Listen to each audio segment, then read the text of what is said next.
இன்றைக்கி வந்து 10th standard புக்கில் வந்து ஃபிகர் ஆஃப் ஸ்பீச் நம்ம பார்க்க போகிறோம். நம்ம சேனலை வந்து சப்ஸ்கிரைப் பண்ணிக்கோங்க, ஃபாலோ பண்ணிக்கோங்க, லைக் பண்ணிக்கோங்க. வாங்க பார்க்கலாம். ஃபிகர் ஆஃப் ஸ்பீச் நேரடி பேச்சு, மெட்டஃபர் மறைமுக பேச்சு, பிரசனிஃபிகேஷன் உயிரற்ற பொருட்கள் உயிருள்ள பொருட்களாக சொல்வது, அலிட்ரேஷன் முதல் எழுத்து ஒன்றி வருவது, ஆக்சிமோரான் வார்த்தையுடன் எதிர்ச்சொல் அடுத்து வருவது, கான்டெஸ்ட் எதிர்வினை, அனப்பொரான் தொடர் வார்த்தை, ரிப்பிட்டேஷன் திரும்ப திரும்ப, எபிடிட் அடைமொழி, ஒனமட்டோபியா ஒலி சத்தம் ஓசை. ஓகே, இப்போ வந்து நம்ம சிமிலி அப்படின்னா ஆஸ், லைக்கு, ஸோ இந்த மாதிரி 3 வேர்ட்ஸ் வருது வந்து சிமிலி. ஒரு சென்டென்ஸில் ஆஸ் வரும், இல்லை லைக் வரும், இல்லைனா ஸோ வரும். மெட்டஃபர் அப்படின்னா ஆஸ், லைக்கு எதுவுமே வராது.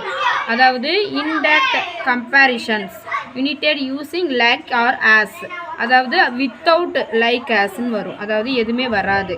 அதே மாதிரி பர்சோனிஃபிகேஷன் அப்படின்னு சொன்னால் உயிரற்ற பொருள் உயிருள்ள பொருளாக சொல்வது. இப்போ வந்து அந்த ஹியூமன் திங்ஸை வந்து நம்ம வந்து உயிரற்ற பொருள், the sun smiled at us, sun வந்து சிரிக்குது பார்க்குது அப்படின்னு சொல்கிறோம்ல, அதை வந்து பர்சோனிஃபிகேஷன் அப்படின்னு சொல்லுவோம். ஒரு சென்டென்ஸ் படித்து பார்த்தாவே தெரியும், உயிரற்ற பொருளை உயிருள்ளதாக சொல்கிற வேர்ட்ஸ் வந்து பர்சோனிஃபிகேஷன். அலிட்ரேஷன் அப்படின்னா முதல் எழுத்து ஒன்றி வருது. முதல் எழுத்து சென்டென்ஸில் முதல் எழுத்து ஒரே மாதிரியே வந்துச்சுன்னா அது அலிட்ரேஷன் சொல்லுவாங்க. ஆக்சிமோரான் அப்படின்னா வார்த்தையுடன் எதிர்ச்சொல் அடுத்து வரும். ஒரு சொல் வந்துச்சுன்னா ஸ்வீட், சாரோ அப்படின்னு சொல்லுவோம். ஹாப்பிலி மேரீட் அப்படின்னு சொல்லுவோம். இந்த மாதிரி எதிர்ச்சொல் எதிர்வினைன்னு சொல்கிறோம்ல, அதுதான் வந்து ஆக்சிமோரான். கான்ட்ராஸ்ட் அப்படின்னா 2 ஆப்போசிட் வேர்டு இந்த சென்டென்ஸ், 2 வேர்டு, அதாவது அப்பு டவுன் அந்த மாதிரி வரும்.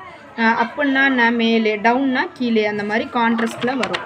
அதே மாதிரி அனப்போரா அப்படின்னா தொடர் வார்த்தை வந்து எவ்ரிடே, டெய்லி அப்படின்னு சொல்கிறோம்ல, everyday, every night in the evening, அந்த மாதிரி டெய்லி ரொட்டீனாக வரது வந்து அனப்போரான்னு சொல்லுவோம்.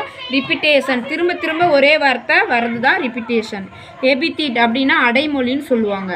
அதாவது கம்ப்ளைனிங் ஸ்ட்ரீட்டு, ஸ்லீப்பிங் நைட்டு அப்படின்னு சொல்லி டெய்லியும் ஒரே மாதிரியே வருதுல்ல, அதுதான் வந்து எபிடிட் அப்படின்னு சொல்லுவாங்க. அது வந்து ஒனமோட்டோபியா இருக்காது, இது சும்மா அப்படி ஒரு கிளாரிஃபிகேஷன் கூட போட்டிருக்கோம். அதாவது ஒனமோட்டோபியா அப்படின்னா ஒரு பேர்ட்ஸோட சவுண்டை வச்சு அது என்ன, அதாவது குருவியா கிளியா அப்படின்றது தான் ஒனமோட்டோபியா அப்படின்னு சொல்லுவோம். தேங்க்யூ, பாய்.